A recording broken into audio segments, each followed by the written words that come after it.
Hello dear student, class 12 physics में आपका स्वागत है। मूविंग चार्ज एंड मैग्नेटिज्म का नया लेक्चर, जिसमें हम बात करेंगे अगर मान लो कोई धारावाही चालक तार किसी चुंबकीय क्षेत्र में स्थित है तो उसके ऊपर चुंबकीय क्षेत्र द्वारा कितना बल आरोपित किया जाता है और उस बल की डायरेक्शन क्या होगी। इससे पहले वाले लेक्चर में अपन पढ़ चुके हैं, अगर मान लो कोई मूविंग चार्ज है और वो मूविंग चार्ज किसी चुंबकीय क्षेत्र में स्थित है तो उसके ऊपर चुंबकीय क्षेत्र द्वारा कितना बल आरोपित किया जाता था और उस बल की डायरेक्शन अपन कोई 3 नियम थे उससे निकाले थे। पहला नियम था मैक्सवेल का कोरक पेच नियम, दूसरा राइट हैंड का पाम रूल और तीसरा राइट हैंड थंब रूल।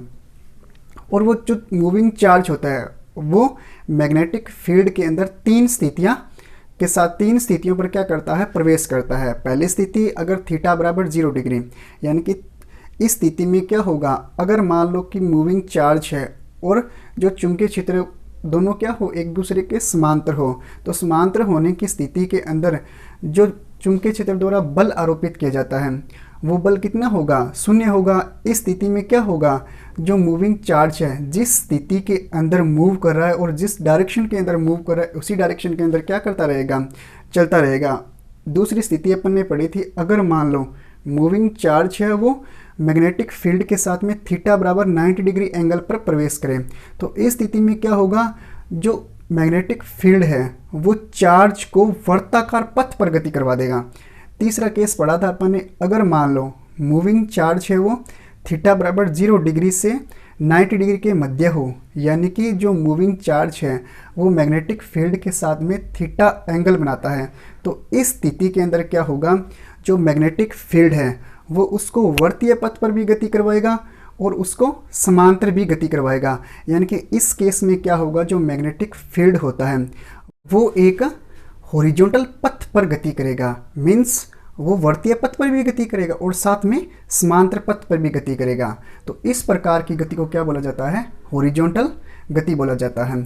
और चुंबकीय क्षेत्र द्वारा जितना बल आरोपित किया जाता था उसका मान अपन ने निकाला था F = Q V vector cross B vector. ये क्या था, उस बल की वैल्यू है जो चुंबकीय क्षेत्र उस चार्ज पर आरोपित करता है। आज बात करेंगे, अगर मान लो चुंबकीय क्षेत्र के अंदर कोई धारावाही चालक तार स्थित हो और उस चालक तार के अंदर I एम्पीयर की धारा प्रवाहित हो रही है तो उसके ऊपर कितना बल आरोपित करता है चुंबकीय क्षेत्र। मान लेता हूं कि ये कोई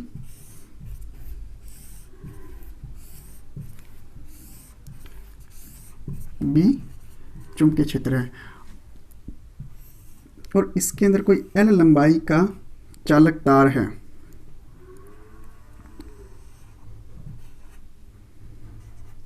L लंबाई का चालक तार चुंबकीय क्षेत्र के साथ में थीटा एंगल बनाता है और जो चालक तार है उसका अनुप्रस्थ काट क्षेत्रफल है वो A लिया जाता है और इसकी लंबाई कितनी, मान लो स्मॉल l है।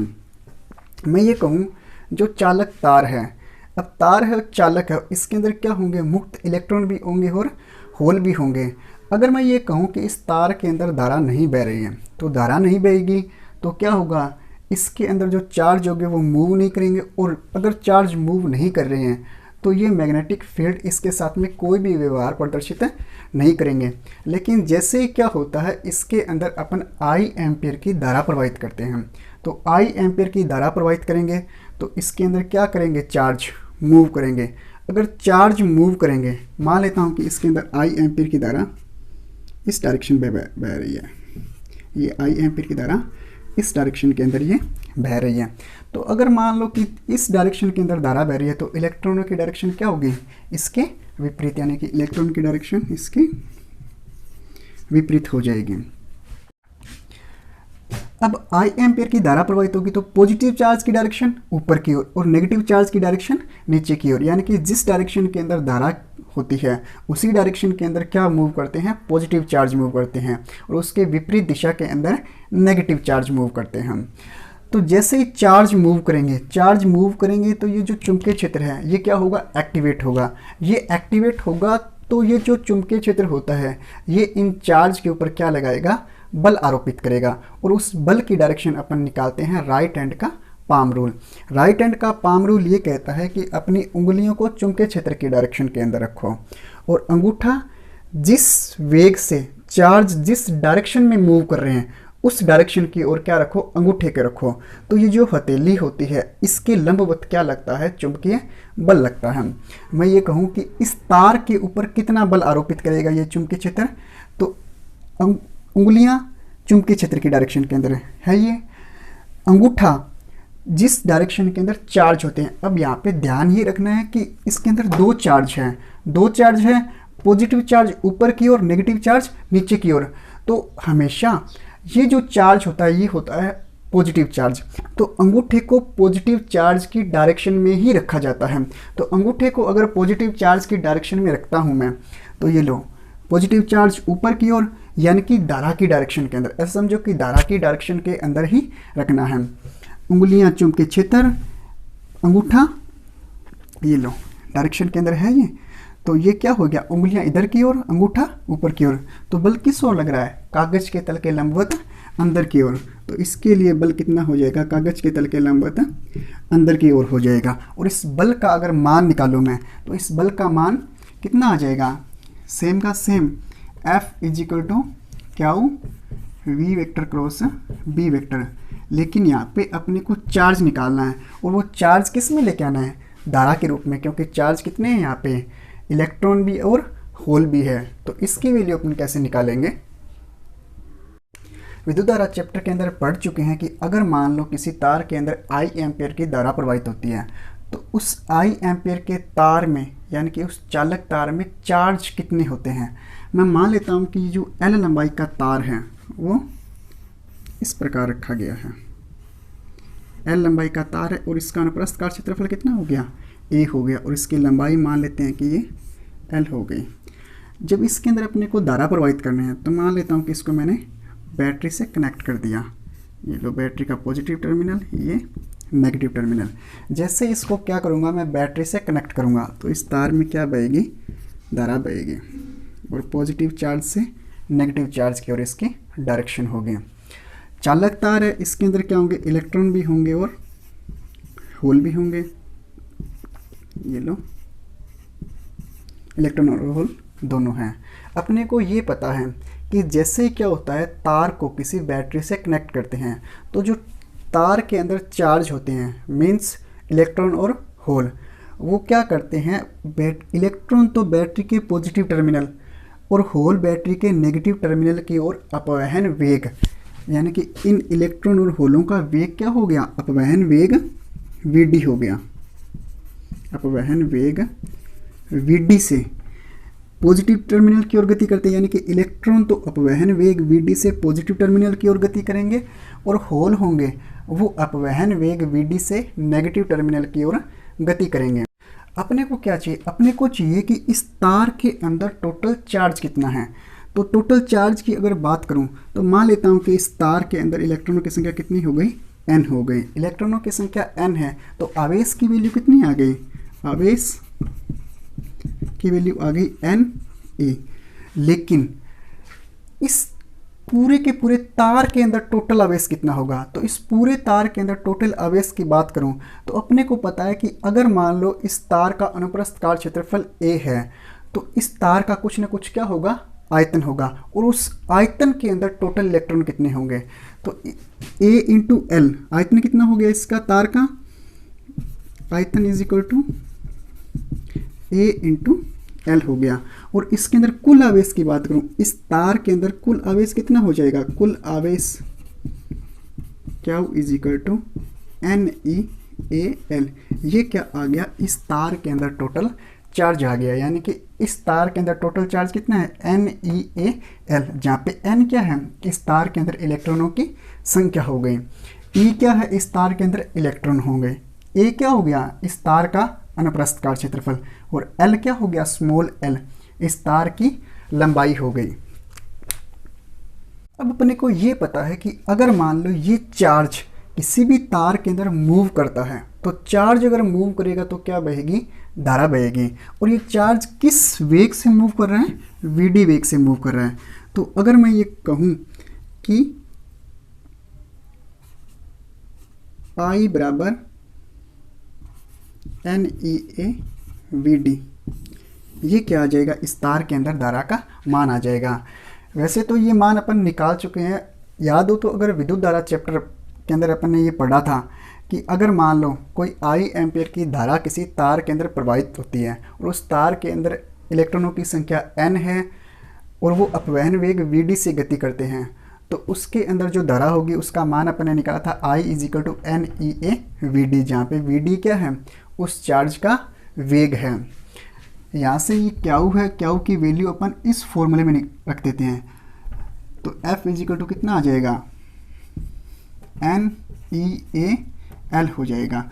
और V क्या है, यहाँ पे V था चार्ज का वेग, तो यहाँ पे चार्ज का वेग कितना है, अपवहन वेग vd, तो ये क्या हो जाएगा vd इंटू ये क्रॉस b वेक्टर।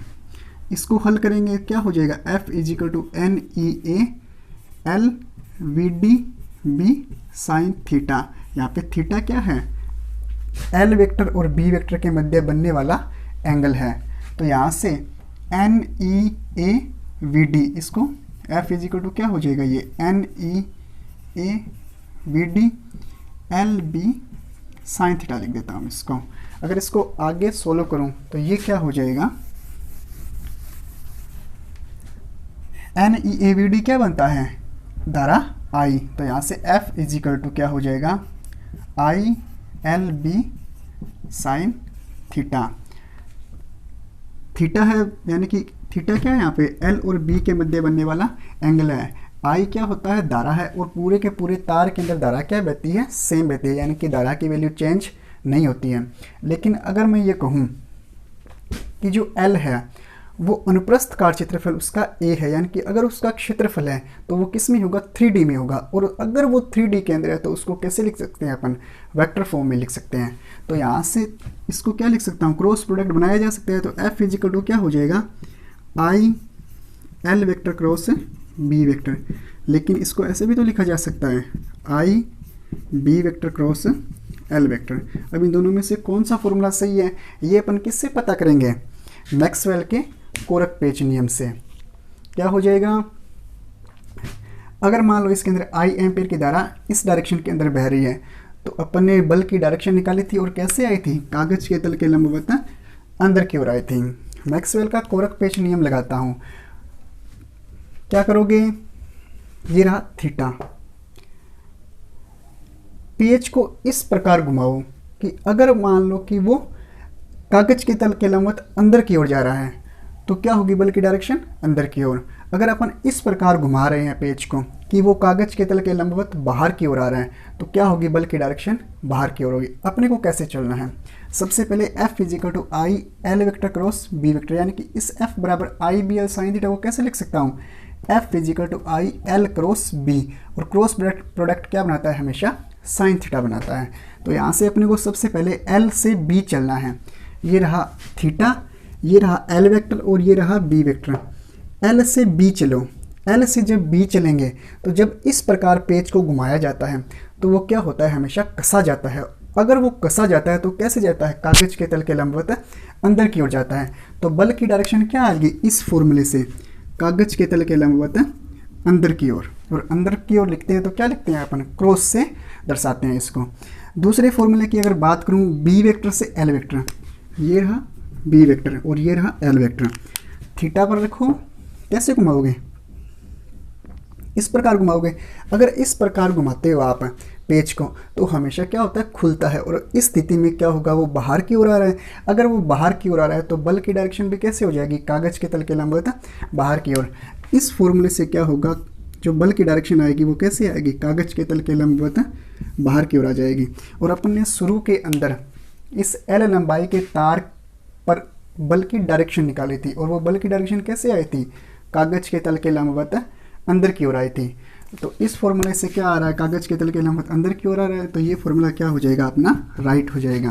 तो राइट फॉर्मूला क्या हो जाएगा, F = IL vector cross B vector.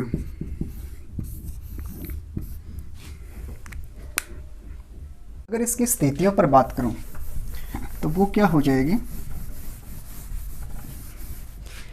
मैं ये कहूँ कि अगर मान लो कि कोई L लंबाई का तार है, धारावाही चालक तार चुंबकीय क्षेत्र में स्थित है, तो चुंबकीय क्षेत्र में स्थित है और उसके अंदर I एम्पियर की धारा प्रवाहित हो रही है। तो धारा प्रवाहित होगी तो इसके अंदर चार्ज मूव करेंगे, और चार्ज मूव करेंगे तो चुंबकीय क्षेत्र क्या लगाएगा, इसके ऊपर बल लगाएगा। उस बल की वैल्यू अपन ने निकाली है F is equal to I vector cross F is equal to I L vector cross B vector. अगर इसको सोल्व करके लिखूं तो ये क्या हो जाएगा, F is equal to I L B sine theta, जहाँ पे थीटा क्या है, L और B के मध्य बनने वाला एंगल है। मैं ये कहूँ कि अगर थीटा इजिकल टू 0 डिग्री है, थीटा इजिकल टू 0 डिग्री, यानी कि जो L लंबाई का तार है वो चुंबकीय क्षेत्र के समांतर इस प्रकार रखा गया है, चुंबकीय क्षेत्र के समांतर रखा गया है, तो थीटा की वैल्यू अगर 0 डिग्री होगी तो F is equal to I L B sine 0 का मान कितना होता है, 0। यानी कि इस स्थिति में भी क्या होगा, इस तार के ऊपर कोई भी बल नहीं लगता है। अगर दूसरे केस की बात करूं, अगर मान लो कि थीटा इजिकल टू क्या हो, 90 डिग्री हो, थीटा इजिकल टू 90 डिग्री होगा तो F is equal to I L B sine 90 degree. Sine 90 की वैल्यू क्या होती है, 1 होती है, और हमेशा साइन 90 के ऊपर जो वैल्यू होती है वो क्या होती है, साइन की मैक्सिमम वैल्यू होती है। तो यहाँ पे बल की वैल्यू भी क्या आ जाएगी, मैक्सिमम आ जाएगी। F मैक्सिमम इजिकल टू क्या हो जाएगा, I L B। यानी कि इस केस में क्या होगा, इस तार के ऊपर जो बल लगता है वो बल क्या होगा, मैक्सिमम होगा। अगर मैं ये कहूँ कि ये तार थीटा एंगल पर स्थित है, तो थीटा एंगल पर स्थित होगा तो जो बल होगा वो कितना लगेगा, F is equal to I L B sine theta.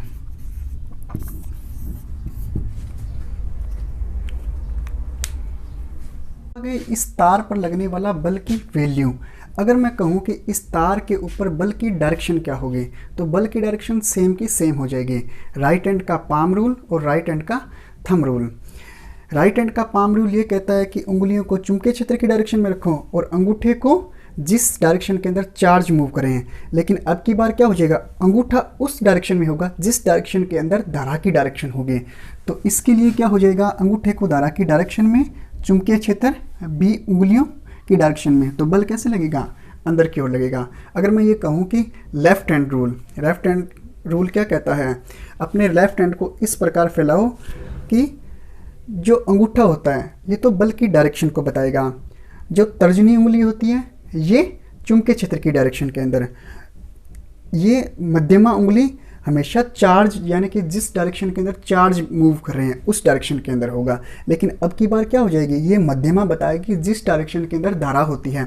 अगर इसकी बात करूं, ये लो तर्जनी उंगली चुंबकीय क्षेत्र की डायरेक्शन के अंदर, अंगूठा जिस उस डायरेक्शन में होगा जिस डायरेक्शन के अंदर क्या होगा, धारा की डायरेक्शन होगी। ये लो इस प्रकार रखेंगे, क्या होगी, बल की डायरेक्शन कागज के तल के लंबवत है अंदर की ओर। लेकिन यहाँ पे ये तीनों उंगलियां एक दूसरे के क्या होती है, लंबवत होती है। तीनों उंगलियां अगर एक दूसरे के लंबवत होती हैं, तो अगर मान लो कि ये थीटा एंगल पे स्थित है तो इस उंगली को हमेशा 90 डिग्री एंगल पे ही रखा जाता है। यानी कि अगर थीटा है तो इसको ऐसे ही रखा जाएगा, यानी कि डायरेक्शन क्या हो जाएगी, कागज के तल के लंबवत अंदर की ओर आ जाएगी। अगर इस फॉर्मूले से पता नहीं चल रहा है, यानी कि इस नियम से अपने को पता नहीं चल रहा है, तो राइट हैंड का पाम रूल यूज़ करो, इससे हमेशा एक्यूरेट वैल्यू आती है।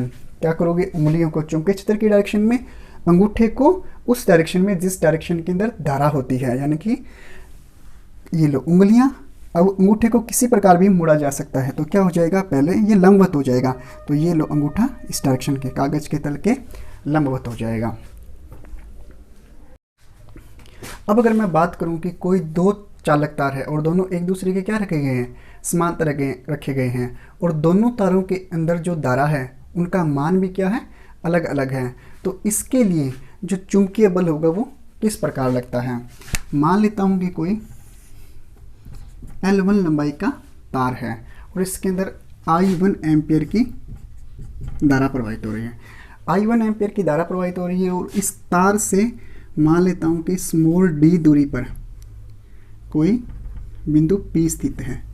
स्मॉल d दूरी पर कोई बिंदु P स्थित है और इस बिंदु P पर अपने को क्या निकालना है, चुंबकीय क्षेत्र का मान निकालना है। सबसे पहले तो क्या करेंगे, इस बिंदु P पर अपन इस तार के कारण चुंबकीय क्षेत्र की डायरेक्शन निकालेंगे।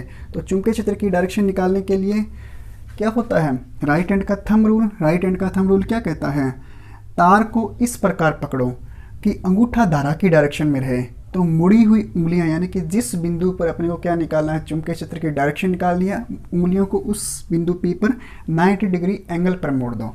तार को इस प्रकार पकड़ो कि अंगूठा धारा की डायरेक्शन में रहे। उंगलियां किस ओर है, कागज के तल के लंबवत अंदर की ओर है। तो इस बिंदु P पर जो डायरेक्शन आएगी वो किस प्रकार आ जाएगी, कागज के तल के लंबवत अंदर की ओर आ जाएगी। और इस चुंबकीय क्षेत्र का मान कितना आएगा, याद हो तो लेक्चर 2 उसमें अपन ने पढ़ा है कि कोई स्ट्रेट वायर है, उस स्ट्रेट वायर के कारण किसी बिंदु P पर चुंबकीय क्षेत्र का मान, तो इस L1 लंबाई के तार में I1 एम्पियर की धारा प्रवाहित हो रही है। तो I1 एम्पियर की धारा प्रवाहित हो रही है, इस बिंदु P पर जो चुंबकीय क्षेत्र है वो क्या आ जाएगा, मान लो कि B1 चुंबकीय क्षेत्र है। तो इस B1 का मान कितना आ जाएगा, B1 is equal to mu naught I1 upon में 2 पाई D। अगर लेक्चर 2 नहीं देखा है तो प्लीज़ देख लीजिए, उसके अंदर आपको पता चल जाएगा कि ये B1 का मान किस प्रकार आया। अब मैं ये कहूँ कि कोई दूसरा तार है L2 और दूसरा तार L2 है, वो इस तार से D दूरी पर स्थित है। इस तार से अगर D दूरी पर स्थित है तो वो बिंदु कहाँ होगा, इस तार के एकदम ऊपर होगा, ये लो। और इस तार की लंबाई कितनी हो गई, मान लो कि L लंबाई है और तार कौन सा हो गया, L2 हो गया। और इस L2 तार के अंदर मान लो कि I2 एम्पियर की धारा प्रवाहित हो रही है। I2 एम्पियर की धारा प्रवाहित हो रही है और इस I2 एम्पियर की धारा के कारण क्या होगा, इस तार के चारों ओर भी क्या हो जाएगा, चुंबकीय क्षेत्र उत्पन्न हो जाएगा। और मान लेता हूँ कि ये जो तार है L2 वो इस L1 तार से D दूरी पर स्थित है। अगर D दूरी पर स्थित है तो इस तार के कारण, L2 तार के कारण इसके चारों ओर क्या होगा, चुंबकीय क्षेत्र उत्पन्न होगा। चुंबकीय क्षेत्र उत्पन्न होगा तो मान लेता हूं कि कोई बिंदु P यहाँ पे स्थित है। ये मान लो कि बिंदु P1 हो गया और ये मान लो कि बिंदु P2 यहाँ स्थित है। तो बिंदु P2 पर अपन इस L2 तार के कारण अगर चुंबकीय क्षेत्र का मान निकालें, सबसे पहले तो इस बिंदु P2 पर अपन चुंबकीय क्षेत्र की डायरेक्शन निकालेंगे। बिंदु P2 पर अगर चुंबकीय क्षेत्र की डायरेक्शन निकालो तो क्या होगी, L2 तार को इस प्रकार पकड़ो कि अंगूठा धारा की डायरेक्शन में, धारा की डायरेक्शन दोनों की क्या है, सेम है, धारा की डायरेक्शन सेम है। L2 तार इस प्रकार पकड़ो और बिंदु P यहाँ पे स्थित है, तो इसके कारण कैसे होगी धारा के, ये चुंबकीय क्षेत्र की डायरेक्शन बाहर की ओर। तो क्या हो जाएगा, ये L1 तार है, इस पर जो चुंबकीय क्षेत्र आएगा वो कैसे आ जाएगा, कागज के तल के लंबवत बाहर की ओर आ जाएगा। और ये जो चुंबकीय क्षेत्र होगा ये कैसा होगा, B2 हो जाएगा। तो B2, अगर B2 की वैल्यू निकालो, सेम का सेम लेक्चर 2 स्ट्रेट वायर के कारण किसी बिंदु P पर चुंबकीय क्षेत्र, तो बिंदु B2 की वैल्यू कितनी आ जाएगी, B2 is equal to mu naught I कौन सा है यहाँ पे, I2, क्योंकि ये I2 के कारण क्या बन रहा है, चुंबकीय क्षेत्र B2 बन रहा है और दूरी कितनी है D, तो क्या हो जाएगा 2 पाई अपॉन में D। ये क्या आ गया, B1 और B2 का मान आ जाएगा। अगर दोबारा देखें, मान लेता हूँ कि कोई L1 और L2 लंबाई के तार हैं, दोनों के अंदर I1 और I2 एम्पियर की धारा प्रवाहित हो रही है। L1 तार है, L1 तार के कारण जो I1 एम्पियर की धारा प्रवाहित हो रही है, तो उसके कारण जो चुंबकीय क्षेत्र बनेगा वो कैसा होगा, B1। और B1 चुंबकीय क्षेत्र में कौन स्थित है, L2 तार, सेम का सेम L2 तार है, उसके अंदर I2 एम्पियर की धारा प्रवाहित हो रही है। तो I2 एम्पियर की धारा प्रवाहित होगी तो इसके चारों ओर भी क्या बनेगा, चुंबकीय क्षेत्र बनेगा। तो L2 तार के कारण जो चुंबकीय क्षेत्र बन रहा है उसके अंदर कौन स्थित है, L1 तार। लेकिन L1 तार के कारण जो चुंबकीय क्षेत्र बन रहा है उसकी डायरेक्शन क्या होगा, कागज के तल के लंबवत बाहर की ओर। और L2 तार है, उसके अंदर I2 एम्पियर की धारा प्रवाहित होगी तो उसके कारण जो चुंबकीय क्षेत्र बनेगा उसकी डायरेक्शन क्या होगी, कागज के तल के लंबवत बाहर की ओर, और इसकी डायरेक्शन कागज के तल के लंबवत अंदर की ओर होगी।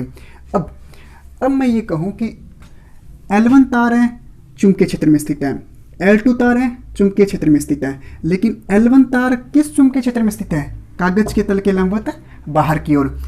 L2 तार है, किस चुंबकीय क्षेत्र में स्थित है, कागज के तल के लंबवत अंदर की ओर। कि दोनों तार क्या है, चुंबकीय क्षेत्र में स्थित है। तार चुंबकीय क्षेत्र में स्थित है, चालक है और दोनों के अंदर क्या बह रही है, धारा बह रही है। तो नॉर्मल सी बात है, आई एम्पेयर की धारा बहती है और चुंबकीय क्षेत्र में स्थित है, तो क्या होगा, चुंबकीय क्षेत्र इस तार के ऊपर क्या लगाएगा, बल आरोपित करेगा। अगर मैं इस पोर्शन की बात करूं, इस पूरे पोर्शन की, इसकी बात करूं L1 तार की, तो L1 तार के ऊपर चुंबकीय क्षेत्र, कौन सा चुंबकीय क्षेत्र, कागज के तल के लंबवत बाहर की ओर कितना बल आरोपित करेगा। मान लेता हूं कि वो बल कितना है, F1 बल है। F1 बल है और F1 बल की वैल्यू कितनी थी, सबसे पहले F की वैल्यू कितनी निकाली थी, आई एल क्रॉस बी, या F is equal to I L B sine theta, ये वैल्यू अपने निकाली थी जब कोई L लंबाई का तार और उसके अंदर I एम्पियर की धारा प्रवाहित हो रही है और वो B चुंबकीय क्षेत्र में किसी थीटा एंगल पर स्थित हो, तो अपन ने ये F की वैल्यू निकाले थे। अब मैं कहूँ कि L1 तार है, B2 चुंबकीय क्षेत्र में स्थित है, L1 तार B2 चुंबकीय क्षेत्र में स्थित है और इसके अंदर क्या बह रही है, I1 एम्पियर की धारा प्रवाहित हो रही है। तो मान लेता हूँ कि इस तार के ऊपर जो बल लगेगा वो कितना होगा, F1 बल होगा, और F1 की वैल्यू कितनी आ जाएगी, I कितना है यहाँ पे, I1 है, तो ये लो I1। लंबाई, तार की लंबाई कितनी है, दोनों की सेम है, तो ये लो L। B कितना है यहाँ पे, B2, क्यों, क्योंकि ये चुंबकीय क्षेत्र किसके कारण बना, इस L2 तार के कारण, तो इस L2 तार के कारण बना, तो चुंबकीय क्षेत्र कितना हो गया, B2 हो गया, साइन थीटा, और साइन थीटा की वैल्यू कितनी है, चुंबकीय क्षेत्र थीटा है क्या, L और B के मध्य बनने वाला एंगल, L क्रॉस B, यानी कि L और B के मध्य बनने वाला एंगल। L कितना है, ये L ऐसे है, ये लो ऐसे हो गया। B कैसे है, कागज के तल के लंबवत बाहर की ओर, L ये ऐसे है, B ऐसे, कितना एंगल बन रहा है, 90 डिग्री। तो यहाँ पे कितना हो जाएगा, थीटा की वैल्यू 90 डिग्री। तो ये लो F1 की वैल्यू कितनी आ गई, I1 L B2 साइन 90 की वैल्यू 1 हो जाएगी, और B2 की वैल्यू कितनी है, यहाँ से इसको समीकरण नंबर 1 मान लो, इसको समीकरण number 2। F1 is equal to I1 L, B2 कितना है, म्यू नोट I2 अपॉन में 2 पाई D हो जाएगा, और F1 कितना हो गया, mu naught I1 I2 upon में 2 पाई D इंटू L हो जाएगा। ये क्या आ गया, F1 का मान आ गया। अगर मैं इस ये तो आ गया F1 की वैल्यू, अगर मैं इस F1 की डायरेक्शन की बात करूं, तो डायरेक्शन क्या हो जाएगी, क्या करो, राइट हैंड का पाम रूल, राइट हैंड का पाम रूल। L1 तार के लिए चुंबकीय क्षेत्र की डायरेक्शन क्या है, कागज के तल के लंबवत है बाहर की ओर, कागज के तल के लंबवत बाहर की ओर हो गई, उंगलियां, अंगूठा धारा की डायरेक्शन की, क्या अंगूठा धारा की डायरेक्शन में है, ऊपर की ओर है, तो अंगूठा ऊपर की ओर। बल कैसे लगेगा, इधर की ओर है तेली, इस ओर, यानी कि बल कैसे लग जाएगा इस तार के लिए, ये F1 बल इस साइड लग रहा है। अगर दूसरे तार की बात करूं, तो दूसरे तार L2 किस चुंबकीय क्षेत्र में स्थित है, L1 तार के अंदर I1 एम्पियर की धारा प्रवाहित हो रही है, तो इसके कारण जो चुंबकीय क्षेत्र बना उसके अंदर कौन स्थित है, L2 स्थित है, तो चुंबकीय क्षेत्र कितना हो गया, B1 हो गया। धारा कितनी बह रही है, I2, तो इसके लिए बल कितना हो जाएगा, F2 मान लेते हैं, तो F2 की वैल्यू कितनी हो गई, F2 is equal to I कितनी है इसके अंदर, I2, तो ये लो I2। L कितनी है, लंबाई दोनों की सेम है, ये लो L। B कितना हो गया, ये B1 चुंबकीय क्षेत्र में स्थित है, तो ये लो B1 हो गया, और sine theta. F2 is equal to I2 L, B1 की वैल्यू कितनी है, समीकरण 1 से कितनी हो जाएगी, म्यू नॉट I1 अपॉन में 2 पाई D, और साइन सेम का सेम थीटा की वैल्यू कितनी हो जाएगी, L2 ऐसे, L2 चुंबकीय क्षेत्र अंदर की ओर, तो ये लो L2 चुंबकीय क्षेत्र 90 डिग्री, तो कितना हो जाएगा ये साइन 90, तो ये F2 की वैल्यू कितनी आ गई, mu naught I1 I2 upon में 2 पाई D इंटू L, यानी कि दोनों तार पे बल कैसे लगेंगे, सेम बल लगेंगे। लेकिन L2 तार के लिए अगर बल की डायरेक्शन निकालूं, ये तो क्या आ गया, बल की वैल्यू आ गई, यानी कि कितना बल लगेगा। लेकिन अगर इस बल की डायरेक्शन की बात करूं, तो बल की डायरेक्शन की बात करूंगा राइट हैंड पाम रूल। अब की बार चुंबकीय क्षेत्र कैसा है, कागज के तल के लंबवत अंदर की ओर, कागज के तल के लंबवत अंदर की ओर है, उंगलियों का कागज के तल के लंबवत अंदर की ओर, धारा ऊपर की ओर, अंगूठा धारा की डायरेक्शन में, बल कैसे लगेगा, इस प्रकार। तो ये क्या हो जाएगा, ये F2 बल इस साइड में लग जाएगा। दोनों तारों के ऊपर जो चुंबकीय क्षेत्र यानी कि चुंबकीय बल का मान आएगा वो तो सेम आएगा। तार के अंदर चाहे कितनी भी धारा प्रवाहित हो, इसके ऊपर डिपेंड नहीं करता। डिपेंड किसके ऊपर करेगा चुंबकीय बल का मान, दोनों तारों की लंबाई के ऊपर। अगर मान लो कि दोनों तारों की लंबाई अलग अलग है, तब क्या होगा, इनकी बल की वैल्यू क्या हो जाएगी, अलग अलग हो जाएगी। अगर दोनों तारों की लंबाई सेम है, तो तारों की लंबाई सेम है तो इसके लिए बल का मान भी क्या आ जाएगा, सेम आ जाएगा। यानी कि अगर परिमाण की बात करूं F1 और F2 के, तो परिमाण क्या आ जाएगा, दोनों के सेम आ जाएगा। लेकिन इसकी डायरेक्शन क्या हो जाएगी, दोनों की डायरेक्शन अलग अलग हो जाएगी। यहाँ तक कि इसके ऊपर एक क्वेश्चन भी पूछा जाता है एग्जाम के अंदर। और क्या पूछा जाता है क्वेश्चन में, कि अगर मान लो कि दो समांतर रखे गए तार हैं और दोनों के अंदर I1 और I2 एम्पियर की धारा प्रवाहित हो रही है। अगर मान लो कि दोनों तारों में धारा की डायरेक्शन सेम है, धारा की डायरेक्शन सेम है, तब दोनों तार एक दूसरे को आकर्षित करते हैं। अब आकर्षित करने का ये मतलब नहीं है कि दोनों तार चिपक जाएंगे, यानी कि ऐसा महसूस किया जाता है जैसे इस L1 तार के अंदर I1 और I2 एम्पियर की धारा सेम डायरेक्शन के अंदर बह रही है, तो इस तार के कारण जो बल लगेगा वो इस साइड, और इस तार के कारण जो बल लगेगा वो इस साइड। ये बल एक दूसरे की ओर आकर्षित होते हैं, ये चिपकेंगे नहीं, आकर्षित होंगे। यानी कि अपन कह सकते हैं कि इनके मध्य प्रकृति कैसे होगी, आकर्षण प्रकृति होगी। अगर मान लो मैं ये कहूँ कि इन दोनों तारों के में विपरीत यानी कि डायरेक्शन क्या होगी, धारा की विपरीत है, तो विपरीत धारा की डायरेक्शन होने के कारण ये तार क्या करेंगे, एक दूसरे को प्रतिकर्षित करते हैं। जैसे मैं ये कहूँ, मान लेता हूँ कि कोई L लंबाई के दो तार हैं, ये लो, दोनों की तारों की लंबाई कैसे हो गई, L है, दोनों की तारों की लंबाई L है, तार ये L1 और ये L2, और इसके अंदर मान लो कि I एम्पियर की धारा ऊपर की ओर बह रही है, इसके अंदर धारा I2 नीचे की ओर प्रवाहित हो रही है। तो इस L1 तार के कारण I1 एम्पियर की धारा प्रवाहित होती है, तो चारों ओर क्या बनेगा, चुंबकीय क्षेत्र बनेगा। और दोनों तारों के मध्य की दूरी मान लो कि D है। मान लेते हैं कि जो बिंदु P स्थित है तार के एकदम ऊपर स्थित है, तो इस I1 तार के कारण यानी कि L1 तार में I1 एम्पियर की धारा प्रवाहित होती है, तो इस तार के कारण जो चुंबकीय क्षेत्र बनेगा कैसा होगा, इस L2 तार के लिए कैसा हो जाएगा, ये कागज के तल के लंबवत है अंदर की ओर। और इस L2 तार के कारण इस L2 तार में I2 एम्पियर की धारा प्रवाहित हो रही है, तो I2 एम्पियर की धारा प्रवाहित होगी, तो इस L2 तार के कारण जो चुंबकीय क्षेत्र बनेगा वो कैसा होगा। अगर इस बिंदु पे बात करूं, यानी कि बिंदु P यहाँ पे स्थित है, ये P2 मान लो, ये P1 मान लो, तो L2 तार के कारण L1 कहाँ स्थित होगा, अंगूठे को धारा की डायरेक्शन के अंदर बिंदु P, यानी कि ये तार कहाँ स्थित होगा, कागज के तल के लंबवत अंदर की ओर।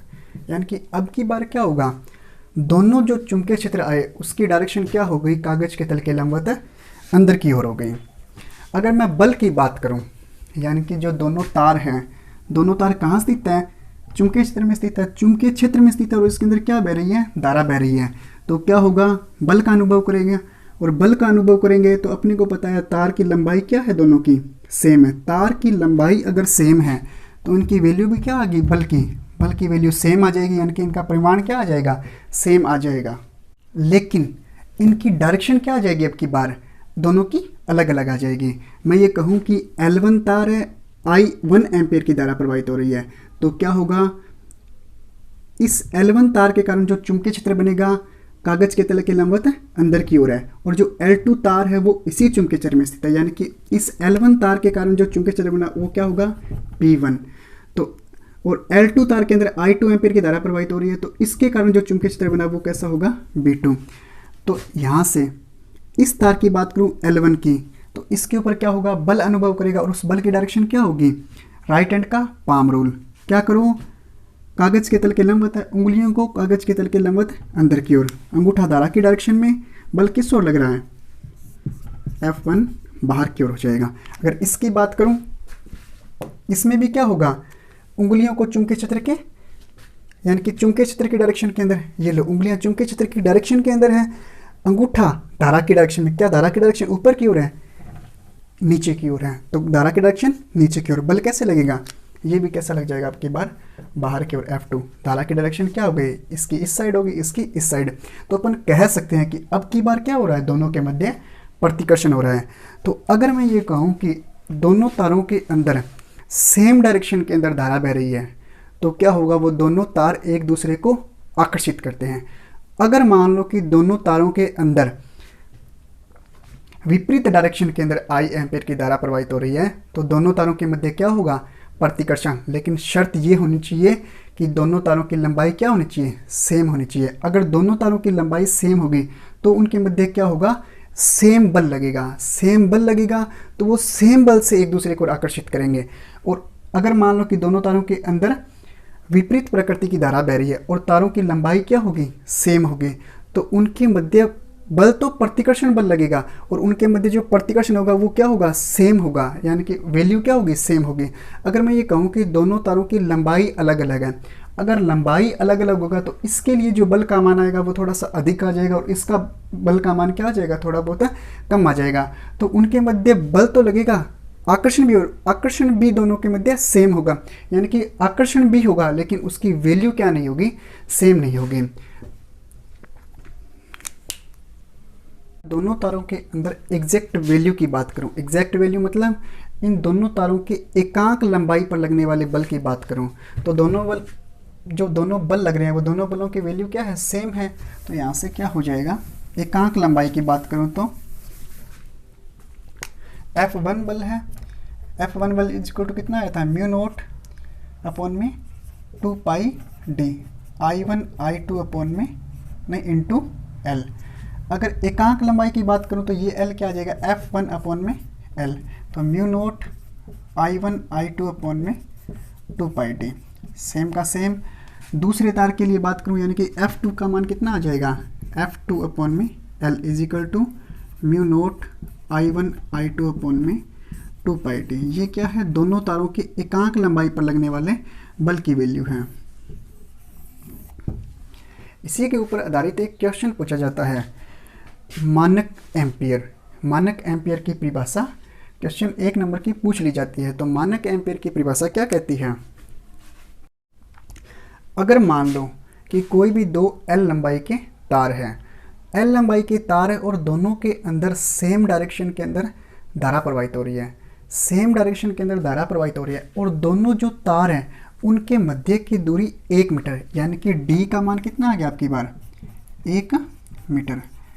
दोनों तारों के मध्य की दूरी 1 मीटर हो और दोनों तारों के मध्य सेम डायरेक्शन या डायरेक्शन मान लो कि विपरीत है, सेम डायरेक्शन के अंदर धारा प्रवाहित हो रही है, तो धारा प्रवाहित होगी तो उन दोनों के मध्य जो बल होगा, अगर मान लो कि वो बल का मान F is equal to 2 into 10 की घात -7 न्यूटन, दोनों तारों के मध्य 2 इंटू 10 की घात -7 न्यूटन का बल लगता है, तो इन दोनों तारों के अंदर जो धारा प्रवाहित हो रही है वो धारा कितनी होगी, 1 एम्पियर होती है और यही होती है मानक एम्पियर। मीन्स अगर मैं ये कहूँ कि कोई भी 2 L लंबाई के तार हैं, यानी कि दोनों की लंबाई क्या हो, सेम हो और उन दोनों तारों के मध्य की दूरी यानी कि D का मान कितना आ गया, 1 मीटर हो, दोनों के मध्य की दूरी 1 मीटर हो और दोनों के मध्य जो आकर्षण या प्रतिकर्षण बल है, आकर्षण या प्रतिकर्षण बल 2 इंटू 10 की घात -7 न्यूटन बल लग रहा है, तो इन तारों के अंदर जो धारा प्रवाहित हो रही है वो कितनी होगी, 1 एम्पियर होगी और इसी को क्या बोला जाता है, मानक एम्पियर बोला जाता है। इसी के साथ आज का लेक्चर यहीं समाप्त करता हूँ। Thanks for watching my video.